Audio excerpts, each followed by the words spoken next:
어제부로 외국인들이 사들인 삼성전자 순매입액이 국내 증시 전체 순매입액을 초월하는 사상 초유의 사태가 발생했습니다. 삼성전자가 없었다라면 원달러 환율 정말 어떻게 됐을지 생각만 해도 아찔한데요. 국내 외환 시장의 이런 불확실성에도 불구하고 정부는 왜 미국과 일본과의 통화 스와프 논의에 소극적인 입장을 취하고 있는지 한국경제신문의 한상춘 논설위원과 얘기 나눠보겠습니다. 안녕하십니까? 네, 안녕하십니까? 네, 오늘 미국 증시를 보면은 혼탁한 국면이 지속된 것 같습니다. 특히 테슬라 경우에는 장중 150달러 붕괴 초읽기에도 몰리지 않았습니까? 네, 우리나라가 요즘 윤석열 대통령께서 방미하셔서 무릎을 꿇을 겠다 안 꿇겠다 해가지고 논란이 되고 있습니다는 미국에서도 제닛 옐런 장관이 미국의 국채 금리가 영원히 오르겠다. 이게 이제 월가에서 화두가 됐거든요. 항상 책임 있으신 분들은 상당히 말에 이렇게 해석을 이렇게 여러 각도로 할 수 있기 때문에 굉장히 말을 하는 데에도 굉장히 훈련된 게 필요하다. 예를 들어서 무릎을 꿇다 안 꿇다를 일본은 예를 들어서 과거에 그렇게 동아시아 문제에서 겸손해야 된다. 한국은 미래지향적으로 가야 된다 하는 이런 표현을 썼으면 어떻게 됐을까 하는 이 표현에서 이것을 괜히 얘기하냐면 제닛 옐런 장관이 영원히 미국의 금리가 올라간다. 이 표현입니다. 시청자 여러분, 미국의 금리가 올라간다는 것은 결국은 갚지 않겠다는 뜻으로 받아들일 수가 있거든요. 그래서 책임 있는 사람들은 말도 훈련된 게 필요하다는 것을 꼭 좀 말씀드리겠습니다. 공교롭게도 제닛 옐런의 발언이 지금 화두가 돼서 우리나라의 대통령께서 발언했던 그 내게 국제사회에 많이 이렇게 문제가 되다 보니까 같이 얘기했는데요. 미국 증시 마찬가지로 이 말에 있어 책임성에 있어 문제가 되는 사람이 일론 머스크 아니겠습니까? 그래서 월가에서 보면 일론 머스크의 말과 관련해서 해당 어렵게 했던 자기 자신의 기업에 대해서 미래에 대해서 불통하게 되는 이런 사건도 벌어지고 있는데요. 오늘 마찬가지로 미국 증시는 혼탁한 양상이 됐죠. 다우존스는 아시겠습니다만 경기 침체 우려. 미국 시간으로 이제 오늘 27일이죠. 미국 시간으로 우리 시간으로 오면 27일, 미국으로 오면 내일이 되겠죠. 발표되는 1분기의 성장률 속보치. 그리고 오늘 퍼스트 리퍼블릭도 계속해서 우려가 되는 상황에서 다우존스 지수는 이렇게 떨어진 데 반면에 나스닥은 55포인트 올랐는데 이거 어떻게 해석할 것이냐 하는 측면에서는 나스닥은 어제 마이크로소프트라든가 어떤 이런 측면에서 매출과 이윤이 테슬라 달러 좀 올라갔었고, 그리고 오늘 UBS라든가 이런 데는 선진국 쪽에서 가장 먼저 금리를 내리겠다 하는 조기 금리 인하에, 그러면 빅테크 업종들 같은 경우는 굉장히 많이 올라가야 되거든요. 또 그동안 빅테크 업종들이 많이 떨어졌지 않습니까? 기술적 반등 이런 것을 감안해보면 55포인트 반등에 올라간 것은 다행입니다는 사실 증시 악재 때문에 올라가지 못했다 이렇게 해석하는 것이 적당할 게 아닌가 하는 이런 생각이 듭니다. 오늘 역시 가장 하이라이트는 테슬라죠. 그렇죠. 장 초반에 테슬라가 153달러까지 떨어지다가 조금 오르다가 저기 이제 우리 정영국 PD께서 보여주시겠습니다는 장 막판에 다시 153달러에서 우리가 일전에 150달러를 재분기되는 게 아니냐 해서 시청자분의 강한 항의를 받았습니다는 지금 150달러대로 160달러가 무너졌다 이렇게 보시면 되겠습니다. 그런 과정에서 세 가지 악재가 있다. 일단은 1분기에 이윤이 24% 떨어졌다. 매출액이 증가했지만 24% 떨어진 것은 이건 굉장히 실적적인 측면에서 질이 안 좋은 케이스거든요. 매출이 증가했으면 이윤이 증가해야 되는데 매출이 증가했으면 이윤이 감소했다면 전략상의 문제다. 나중에 좀 말씀드리겠습니다는. 두 번째는 스페이스X의 첫 비행 실패입니다. 그리고 바이든 정부와의 갈등이 앞으로 계속돼요. 이 문제가 중요합니다. 사실 바이든 정부가 내년에 대선을 치르고 또 연임까지 이렇게 설정한 상태에서 자꾸 중국 쪽으로 지금 가고 있는 상황이거든요. 그래서 이것이 대선을 가는 과정에서 바이든 정부와 갈등은 굉장히 심해지지 않겠나 이렇게 이제 보고 있습니다. 그러다 보니까 월가에서 다시 150달러 붕괴 초읽기다 보니까 두 가지 얘기가 나오고 있습니다. 제2의 일론 머스크의 실현이 시작된다. 그다음에 우리나라에서도 서학개미 중에 테슬라의 보유 종목이 아직도 많은데요. 작년에 70% 폭락하는 과정에서 우리 서학개미의 테슬라의 보유분을 갖고 있는 사람이 굉장히 실현이 많이 됐죠. 이분들도 실현이 되는 게 아니냐 하는 시그널로 이런 쪽에 논란이 되고 있다고 보겠습니다. 이런 과정에서 우리 시간으로 오늘 저녁이 되겠죠. 예. 미국 시간으로 내일 발표되는 1분기 성장률의 결과치 이 모습에 의해서 지금 경기 침체 문제가 아까도 많이 얘기됐지 않습니까? 예. 그래서 이런 정도를 감안해 볼 때 단기의 주가 향방을 결정할 수 있는 가장 관건이 내리지 않느냐, 우리 시간으로 오늘 저녁이지 않느냐 이런 시각이 많이 나오고 있다 하는 걸 말씀드리겠습니다. 네. 또 중국의 1분기 성장률 논란이 지속되고 있습니다. 리오프닝 기대감과는 다르게 이 SWF 같은 글로벌 정부 투자 기관은 중국에 대한 주식 투자 급격히 줄여나가고 있지 않습니까? 네, 우리가 이제 중국의 작년부터 중국의 공산당 이후에 예. 체제가 바뀌었기 때문에 과거 개방 시대의 성장률을 똑같이 간다 하더라도 우리가 떨어지는 게 없다. 너무 리오프닝이가 중국의 경기 부양을 강조하지 마라 예. 하는 말씀을 드렸습니다. 자, 1분기에 성장률이 나왔죠. 제일 먼저. 그래서 예상치 4% 대비해서 4.5% 시청자분 잘 아실 겁니다. 이걸 어떻게 할 것이냐. 예상치보다 높기 때문에 증권사의 대부분 페이퍼들이 굉장히 리오프닝, 중국의 경기 부양 이렇게 했지만 예. 이 방송을 통해서는 목표 성장률이 상당히 낮게 잡았다. 근데 4.5%도 낮게 잡은 목표치에 비해서는 낮다. 그리고 분기별 성장률이 스네이크형이다. 예. 지속 가능한 성장 기반에 있어서는 굉장히 취약하다. 그리고 2분기 성장률 6%는 예상이 나온다 하더라도 이건 작년에 2분기 성장률이 0.4%. 중국은 공식적인 통계가 전년 동기비 개념이거든요. 그래서 베이스 백 때문에 그렇다 하는 쪽을 말씀드렸었는데요. 일단 증시적인 상황을 보겠습니다. 지금 4월 18일 발표하고 나서 딱 일주일이 됐습니다. 예. 근데 하루도 빠지지 않고 중국이 떨어졌습니다. 지금까지 뭐냐? 일주일 동안 거래일 기준으로 보면 5일 동안 130포인트 떨어졌습니다. 상해 지수가. 그리고 리오프닝 기대가 많았던 한국도 중국과 관련된 주가 힘을 못 쓰고 있습니다. 예. 다른 요인이 있긴 하지만. 근데 지금 새로운 통계는 각국에서 정부의 기금을 운영하는 이러한 것을 통계를 잡는 게 글로벌 SWF거든요. 예. 근데 여기에 대표적인 게 이제 싱가포르의 테마색. 우리나라의 국민연금과 같은 건 마찬가지겠죠. 노르웨이 국부펀드 같은 것, 그다음 미국의 캘퍼스 같은 이런 쪽에 장기성으로 투자하는 이런데요. 중국의 주식에 대해서는 A 주식에 해당되거든요. A 주식에 해당되는 주력 주식에 대해서는 작년 말 대비해서 자금을 투자를 급격히 줄여나가고 있습니다. 그래서 작년 말 대비해서는 30% 감소한 거로 나오고 있고요. 예. 하이라이트가 됐던 정점이 됐던 2011년 말에 대비해서는 지금 70% 이상 투자를 줄이고 있다. 아마 시청자 여러분께서 사실 그 국내 증권사에 중국에 대해서 과거의 체제가 바뀐 것을 감안하지 않고 과거에 뭐 성장률 6%면 예. 이번에도 6% 간다. 중국에 대해서 리오프닝, 그 다음에 경기 부양, 한국에 대해서 관련된 주식 추천 이런 시각은 많이 바뀌어야 된다. 경제 환경이 바뀌면 똑같은 성장률도 바꾸게 해석해야 된다는 걸 말씀드리겠습니다. 그래서 장기성으로 투자하는 각국의 연기금들이 중국의 주식을 이렇게 줄여나가는 모습 이런 것은 시청자 여러분한테 중국과 관련된 투자할 때 굉장히 관심을 되지 않겠느냐 하는 생각이 들고 최근에 2차 전지와 관련해서 중국과 한국의 2차 전지와 관련해서 아마 시청자분들이 상당 부분 논란이 됐기 때문에 판단할 수 있는 문제가 아닌가 생각합니다. 여기에 국내 상황은 더 급한데요. 최근 들어서 이 외국인 자금이 특정 종목을 중심으로 집중 매입한다. 이런 진단 내린 적이 있었죠. 근데 최근 시장을 보면 이런 추세가 더 뚜렷해지는 것 같습니다. 네, 우리 정영 PD께서 뒤쪽에 추부총리, 이청재, 그다음에 이 회장 이렇게 해서 예. 아주 이렇게 오늘 이렇게 저랑 같이 이렇게 많이 보여주는데요. 사실은 우리가 이 방송을 통해서 지금은 이제 매스컴에 많이 다루고 있습니다는 달러 인덱스는 많이 떨어진다. 예. 근데 우리가 사실은 원화가 유일하게 약세를 된다 하는 쪽은 한 달 반 전서부터 지적했거든요. 예. 그러면 전반적으로 달러가 약세 속에 한국이 원화가 강세돼야 되는데 유독이 약세가 된다면 우리 내부 문제가 있다는 얘기거든요. 내부 문제. 그렇죠. 그 문제를 계속해서 그러면 우리 내부 문제가 있다면 지금 상태에서 책임 있고 있는 추부총리라든가 그다음에 토종정책의 관장을 쓴 이창용 이런 분 입장에서는 우리 내부 문제를 해결하기 위해서 어떻게 하면 고심할까 하는 이런 측면을 정책적으로 시사점을 하는 대목이거든요. 그런 관점에서 오늘은 새로운 각도에서 예. 자 외국인 자금들을 한번 보겠습니다.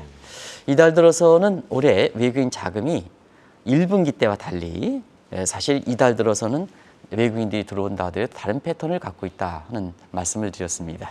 그래서 올해 3월 말까지 1분기 동안에는 우리의 국가를 샀었고 외국인이 국가를 샀다 보니까 특정 종목에 관계없이 한국의 대표 업종을 샀다. 종목과 업종은 구별이 되게 되겠죠. 산업조직 원리상. 그런데 특정 업종을 샀다. 그런데 이달 들어서는 삼성전자만 산다 하는 말씀을 드렸습니다. 그런 과정에서 삼성전자에 이렇게 외국인의 매입 규모가 얼마큼 되는지 한번 시청자분들랑 같이 보겠습니다. 외국인들이 올해 들어서 한국 주식의 전체는 한 7조 2천 정도 순매수했습니다. 그중에서도 1월 달에 6조 이상 됐죠. 그래서 3월 달, 2월 달, 3월 달 감소하고 4월 달 들어서 다시 외국인의 전체 매수가 증가하는데요. 그건 뭐냐면 삼성전자가 집중적으로 됐기 때문에 우리 전체 외국인 매수가 마치 착시 현상을 기록하는 거다 하는 걸 말씀드리겠습니다. 그런 과정인데요. 어제부로 올해 들어 전체 외국인의 매수 규모 7조 2천억 대비해서 삼성전자의 매수 규모가 7조 3천 정도로 더 앞서고 있습니다. 아주 이례적인 현상이 이게 발생하고 있는데요. 사실상 이런 상태에서 자 삼성전자의 외국인 매수세가 없었다면 한국의 원달러는 어떻게 됐을까? 환율이 급등하는 상태에서 또 제2의 외환위기가 있었지 않을까? 그러면 삼성전자가 우리나라의 전체 외국인 매수 규모보다 더 많은 매수 규모가 되니까 결과적으로 환율의 급등세를 막아줄 수 있었고 그 다음에 제2의 외환위기에 대한 우려가 줄어들 수 있었다. 그러면 그런 착시 현상이 있는 상태에서 사실상 이 우리나라의 정책 당국자들은 이런 현실을 정확히 인식하고 있을까 하는 상태에서 왜 지금 어렵게 대통령께서 그렇게 미국에 국빈 대접했으면 우리가 요구 사항을 좀 많이 들어줄 수가 있는 거거든요. 국빈 대접했으면 이랬을 때 가장 중요한 현안이 뭘까? 우리가 투자 유치, 지금 투자 유치 같은 경우는 MOU 체결하는 거거든요. 그게 실행에 옮겨지는 건 좀 지켜봐야 되거든요. 그것도 이제 정확히 발표해야 됩니다. 아랍에미리트에 있는 나라에 뭐 320억 실적을 했다. 들어온 게 얼마가 됩니까? 이 실적도 MOU 실적과 그다음에 들어오는 실적과는 좀 구별해 줘야 되거든요.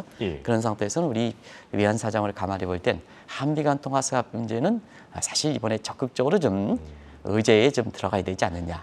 근데 논의할 필요가 예를 들어서 없다 하는 이런 쪽으로 하면 상당히 국내 시장에서 보면 불안할 수밖에 없다 하는 이런 측면이 될 수 있지 않냐 하는 생각이 듭니다.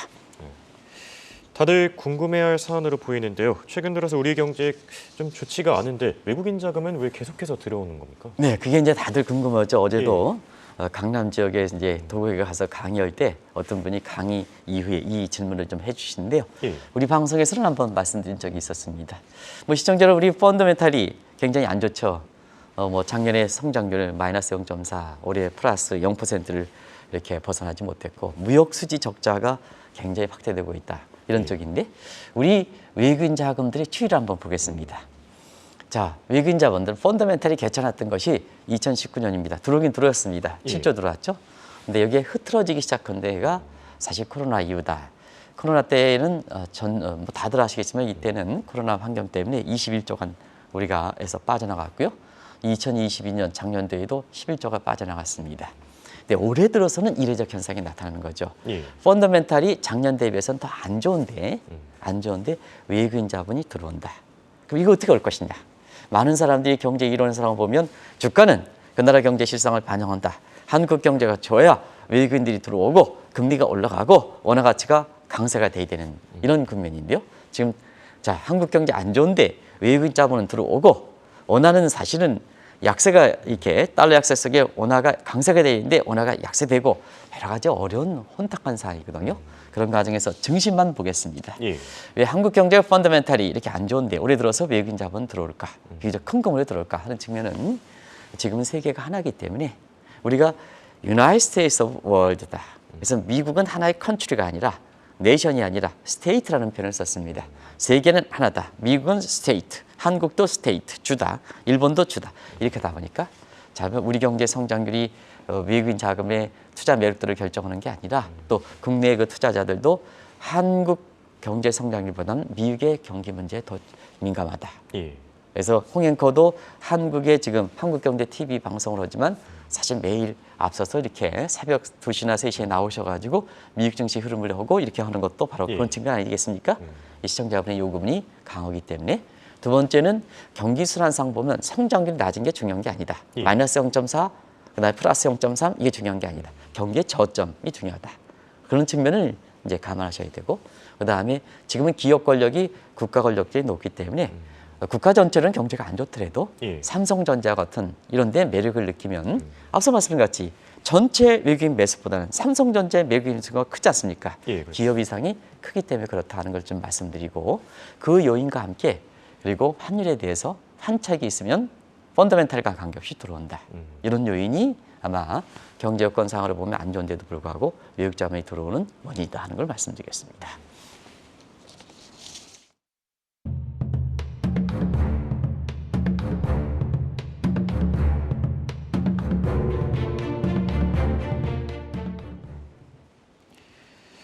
네, 궁금증 하나 더 풀고 가겠습니다. 삼성전자 1분기 어닝 쇼크와 지금 2분기 적자 전망에도 불구하고 외국인 자금은 왜 계속 유입되는 겁니까? 네, 앞서 그 경기적 측면에서는 성장률 수준이 낮은 게 중요한 게 아니고 예. 저점이 얼마 통과하느냐. 그러면 같은 맥락에서 삼성전자도 1분기 실적 96% 어닝 쇼크, 그다음에 2분기에 뭐 예상은 적자가 될 것이다 하는 측면에서 삼성전자의 경기 사이클을, 삼성전자 경기 사이클을 보면 상반기가 저점이 아니냐. 그럼 하반기부터는 개선된다. 그러면 외국인들은 이 저점 상태에서 사겠죠. 예. 그런 각도에서 해석할 필요가 있고요.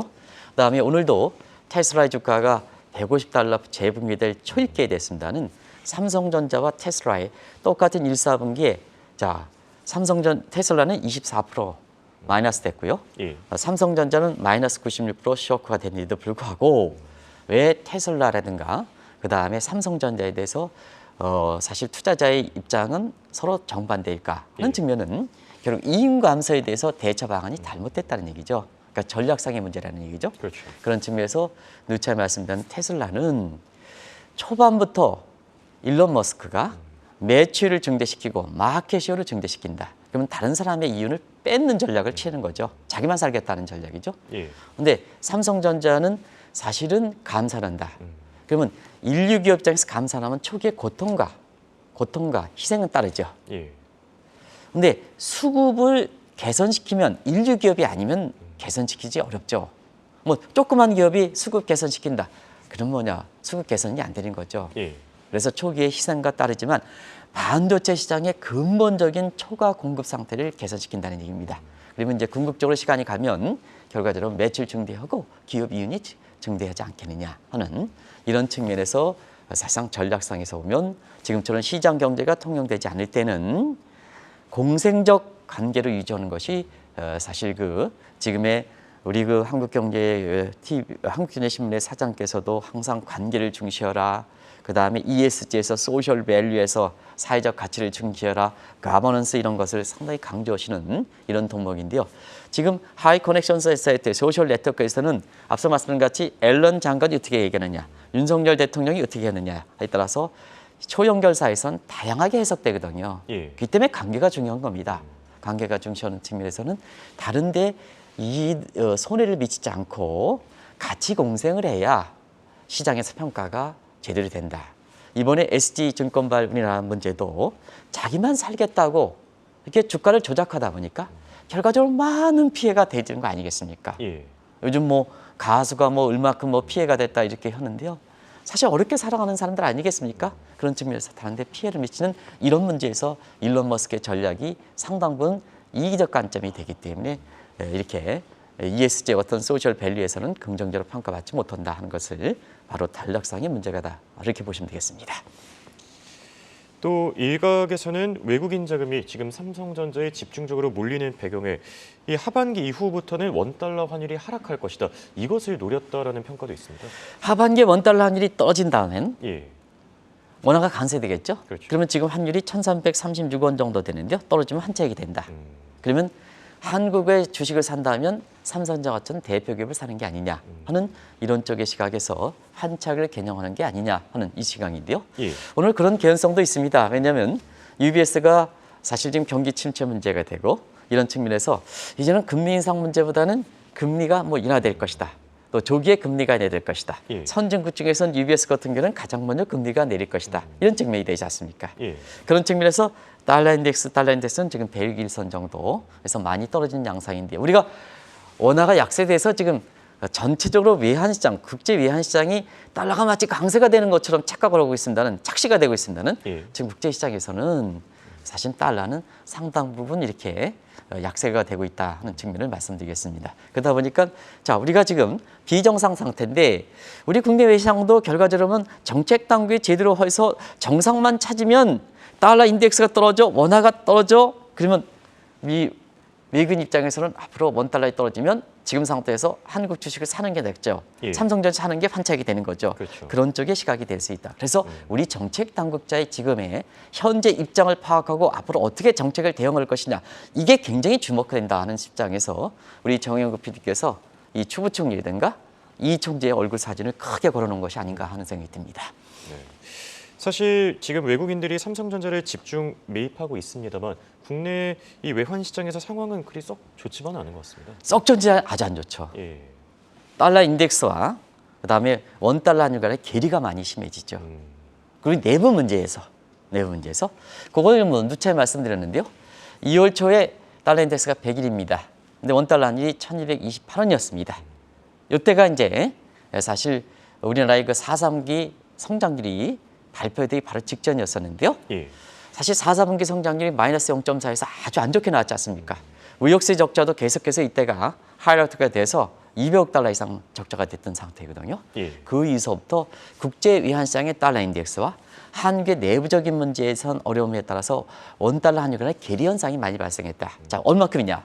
지금 똑같이 이번 주에 100일인데요. 어제 원달러 환율이 1338원, 경우에 따라서는 1340원까지 넘었습니다. 그래서 연중 최고치, 작년 11월 대비 최저까지 갔습니다. 예. 이건 보니까 원화의 변동성도 지금 2류 통화, 3류 통화다 얘기할 만큼 베트남 동화에 대해서 최근에도 변동성이 더 확대되고 있습니다. 예.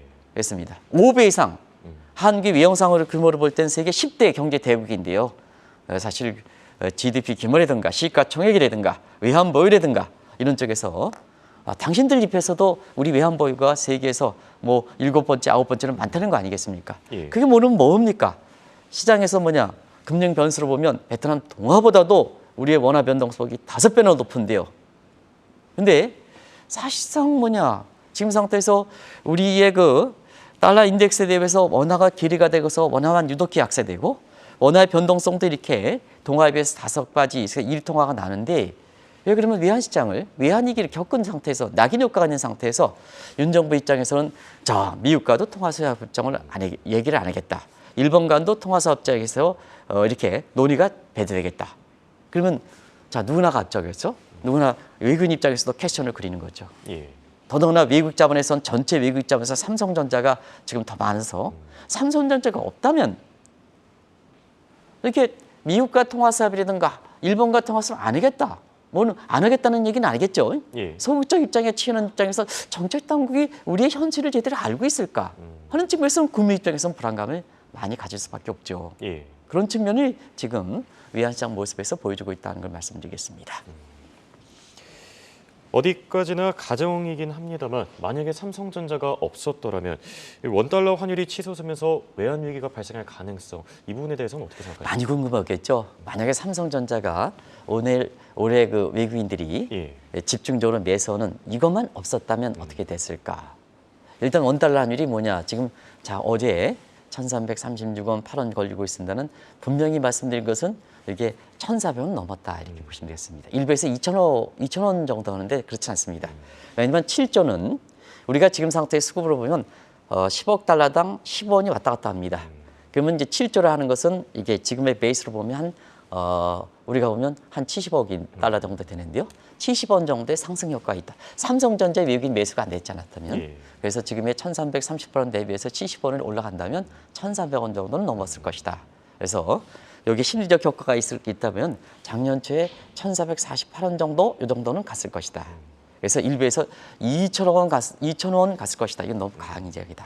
그리고 제2의 외환위기 이런 문제가 나오고 있는데요. 예. 한 가지 말씀드리면 지금 우리의 괜찮다는 IMF에서 적정 외화 평가 지수가 우리가 좀 적정선을 밑돌고 있습니다. 이런 대목인데요. 그래서 정책당국 입장에서는 자, 지금 국민연금과의 통화사업이나 다른 국내 통화사업을 좀 늘려주고 그다음에 미국과 일본과의 통화사업정 이 논의는 아주 지속적으로 한번 논의된다고 되는 게 아닙니다. 지속적으로 해야 됩니다. 지속적으로 이 논의를 좀 해주십사 하는 것을 꼭 좀 당부해드리겠습니다. 말씀해 주신 대로 미국과 일본과의 통화 스와프 조금 더 적극적인 자세를 취해야 되지 않을까 싶습니다. 지금까지 도움 말씀에 한국경제신문의 한상춘 논설위원이었습니다. 대화 고맙습니다. 네, 고맙습니다.